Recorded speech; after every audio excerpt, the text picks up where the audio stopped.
Creating Your Personal Message by Love Lead Generation, presented by Sean Modry.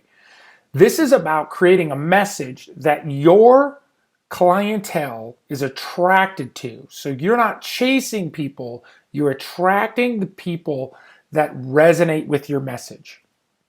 So first off, we have to start with your why, and specifically your why at work. So as we go through these questions, I want you to pause the video, take a minute on your worksheet, and answer each of these questions before moving to the next slide. Will you do that for me? I knew you would. Here we go.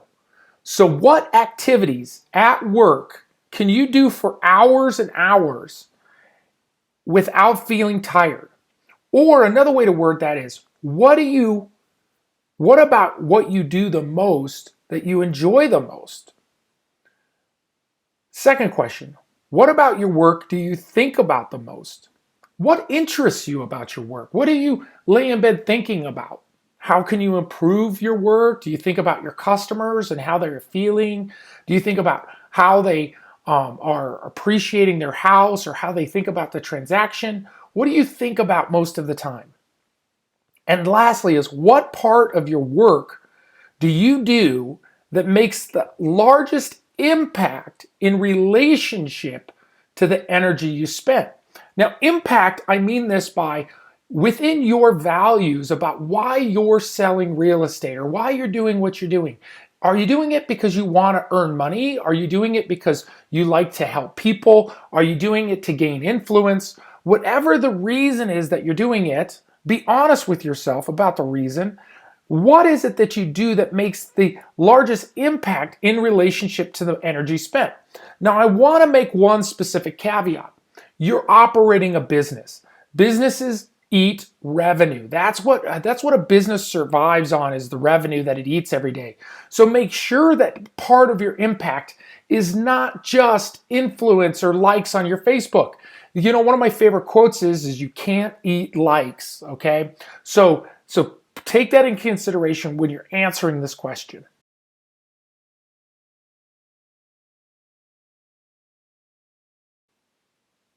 Okay, welcome back. Next, tell me a story, and when I say that, I mean in writing. Tell me a story about why you chose to get into real estate. Now, when you write this story, I want you to think about, what if your customers read your story? Okay, would your and put that? What if you put that story right on your sign? Okay, and so if your story is, I got into real estate because I want to make insane amounts of money, and then you put it on your sign, it's Show Me the Money Realty, then that's probably not going to be a sign that's going to get a lot of customers, right? That's probably going to be a sign that's going to represent that you're probably somebody who might be thinking more about yourself than about the customer, okay? So now if it's show my sellers the money realty, you might attract a different customer. But I want you to take a moment and write this out, to tell the story about why you got into real estate. I hear stories in the past where somebody says, you know, I bought my first house and the experience was so bad that I just knew I could do a better job than the agent that I worked for.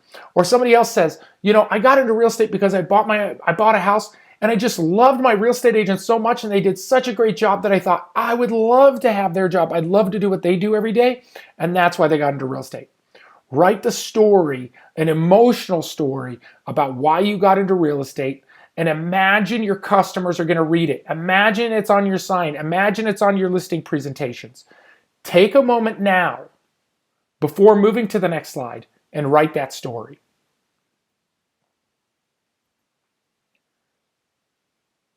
Okay, welcome back.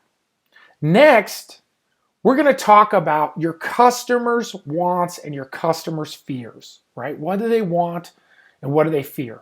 One of the biggest mistakes that we all make in marketing is we respond to what the customers tell us they want, instead of thinking about what the customer fears, right? So common fears are looking unsuccessful, or feeling like you're falling behind, or fear of losing something or someone. So for your customer, right? What is their fears? What are the fears that they're facing? Maybe they're afraid that their house won't sell in time. Maybe they're, some people, they want a luxury brand in front of their house because they're afraid of what their neighbors would actually think if they had a sign in front of their house that was not a premium brand, right? And these are people that are very in tune to what other people think of them. Fear of losing something could be fear of losing money, right? Fear of falling behind is if I pay too much in commission, I might actually not have enough for my retirement, right? Or maybe I won't have enough to be able to purchase my next property. Whatever those fears are that you can think of, list as many fears as you can of what you think your customers are facing. And remember, we've got buyer fears and we have seller fears. Buyer fears might be fear of missing out on the home that they always wanted. Maybe a buyer fear is they might fear that they'll never be able to own a home, right? And maybe you show that path, the way for them to be able to own a home someday. In fact, that's how I built my career. The first 5 years of my career, I sold first-time buyers their first home, and I got them loans with $500 down and payments at $800 a month.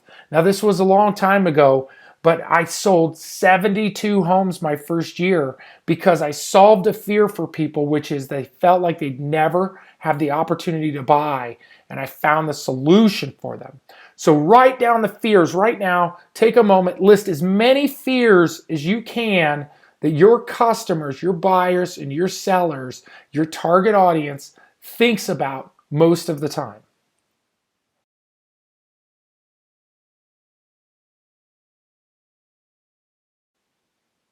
All right, welcome back. Next, we're going to talk about opportunities. And opportunities come from problems or frustrations that are occurring in the market.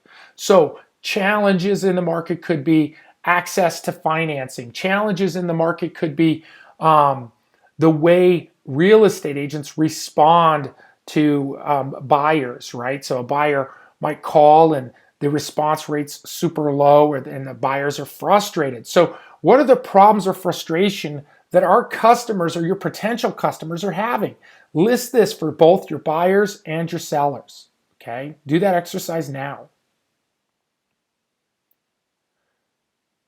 Next is what keeps your client up at night? What frustrates them so bad that they think about it at night, that they think, if this was different in the real estate industry, if this was changed, then everything would be easier, okay? Next, what traditions that we have been following in real estate over and over for 20, 30, 40 years, or maybe even the past 12 months, what traditions are outdated or just simply overrated? One of the things that I think is a tradition that was overrated for me was going to the closing table. I just never saw the importance of that in a transaction. In fact, there's too many things. In Colorado, we close properties simultaneous. So the buyer and the seller sit at the same table together and we all sign our paperwork at the same time and the bank funds at the table. You can only imagine the amount of conversations and drama that can show up in that room. It was just simply inefficient. So what I would do is call my client and say, hey, I have a great idea. How would you like to save about 3 hours of your time? What I'm going to do is I'm going to have the title company mail you out the paperwork. You're going to go ahead and sign it, and then they're going to meet with the buyer on their own time. The buyer's going to sign the loan docs. When everything funds, I'm going to call you and let you know that the closing has been completed. Now, this saved my seller 3 hours. It saved me 3 hours, and it saved us all from having to sit through the drama that could come up in a closing table when somebody brings out the fact that the seller buried the dog in the backyard. So we want to avoid some of these obstacles and these frustrations that are just outdated and overrated. Now, it was a very simple process to set up in my business, and it saved me hundreds of hours a year. So go ahead and take this moment to list 3 problems or traditions or frustrations that you believe need to be solved, that you have the ability to solve, or even that you think needs to be solved in the real estate industry.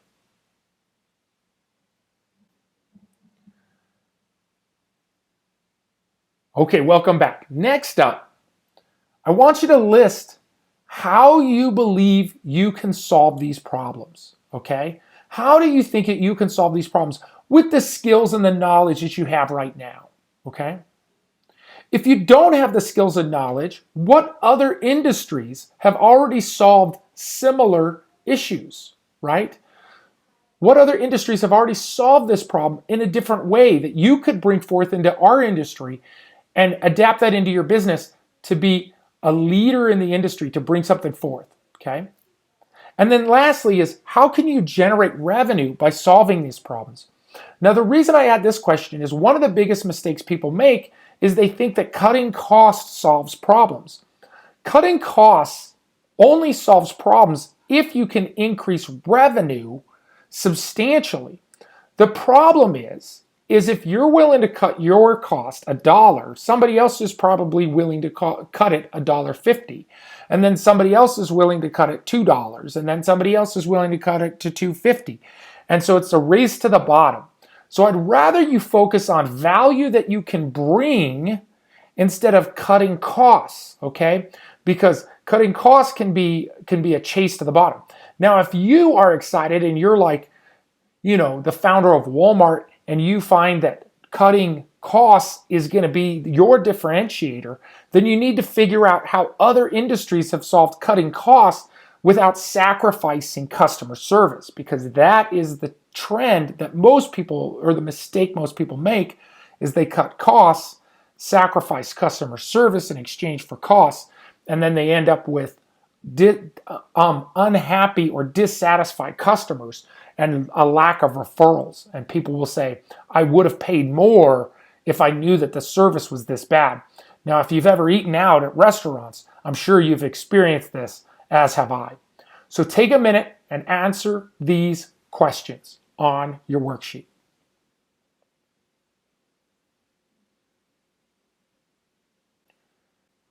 Welcome back. Next is to realize that the riches are in the niches. Now, there's a risk to this too. If you become too niched, too focused in a niche, it's hard to pivot later. As I'll teach you in the branding video that comes later, you're going to learn that how to brand yourself as an independent brand and have sub-branding focused on individual niches. So I want you to think about if there's a part of the industry that you just are super passionate about, to have multiple niches, or if you see a unique opportunity that's happening in the market today that is a niche that you can brand into with a sub-brand, and you can pivot your way out of later so you're not pigeoned in a corner. So these niches include a geographic location, right? So if you want to specialize in a neighborhood, you would have your main brand that you brand to your entire sphere, and you would have a sub-brand that you brand to your geographic neighborhood. If you have a new home project or new development project, you might have a sub-brand associated with that. Now, this doesn't mean you're changing your name, but you might have some sub-branding, and we'll get into this in the branding video. And last is, if you have a specific niche that you're working, like divorce specialist or short sales specialist or investment specialist, you would have a sub-brand to that. So think about that in your business. Flexibility is extremely important. If you think about Volkswagen, when they first came out, they were the car of the people. And what they mean by that is they built a very low cost, high production number Volkswagen, the Volkswagen Bug, which was designed to be a low cost car. Today, Volkswagen is not considered a low cost car.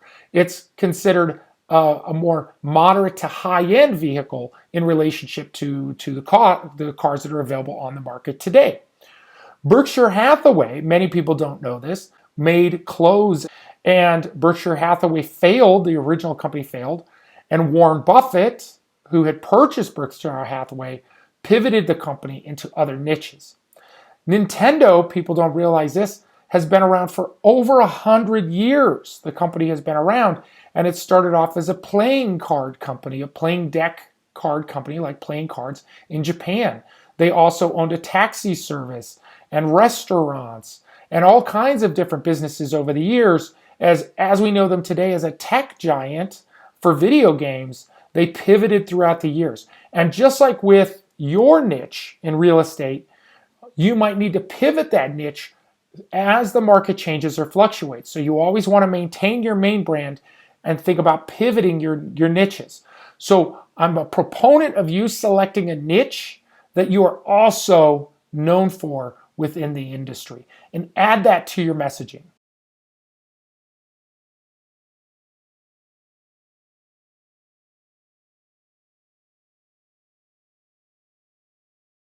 Now, this is the most important part of this exercise because now we've thought about the fears of our customer. We thought about what frustrations or problems our customers are facing. We talked about solutions that you can bring forth or solutions that you believe that you can bring forth in the future.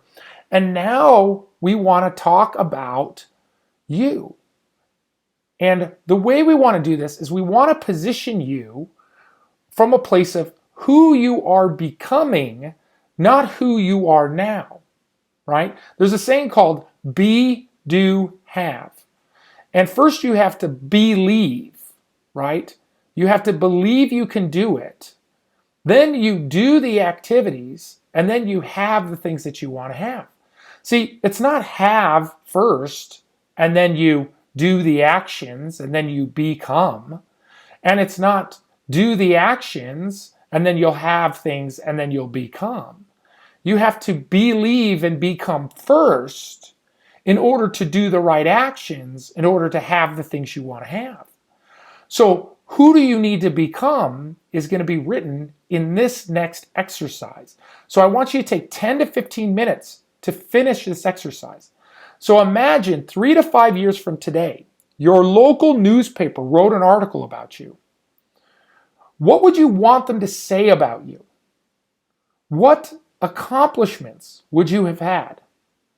How have you contributed to your community or to your industry? And specifically, who have you contributed to? Just yourself? Is it just a money thing for you? Yeah, you contributed, you made a lot of money, but you didn't make an impact to your community? Or are you doing something that's greater than oneself? In the book, A Man's Search for Meaning, Viktor Frankl says, you need to surrender to something greater than oneself. And in the long run, you will find success shows up simply because you're not searching for it. See, you can't chase success, he talks about, because success will outrun you. You have to attract success, and success is attracted to people who believe and they do the actions, and that's what attracts success. So do this exercise. Write out who you are 3 to 5 years from now, as if a newspaper wrote an article about you. Talk about what did they say about you, what have you accomplished, how have you contributed, and who have you contributed to. Take time to do this exercise. Take at least 10 to 15 minutes to complete this exercise.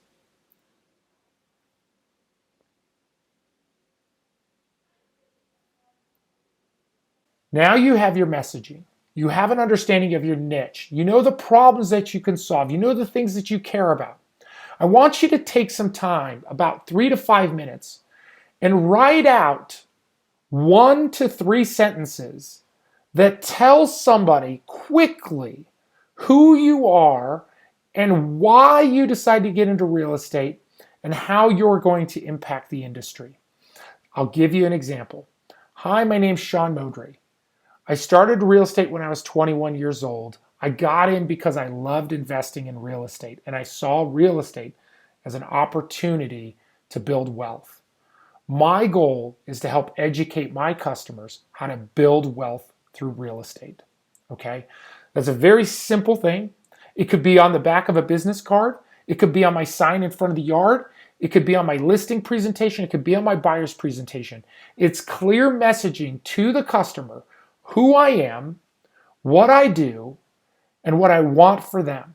Okay? Now, if you're a customer who doesn't care about those things, that messaging might repel you. But if you're a customer that is attracted to those things, that messaging is going to attract you. Okay? So take some time, write out your messaging as it relates to who you are in your branding.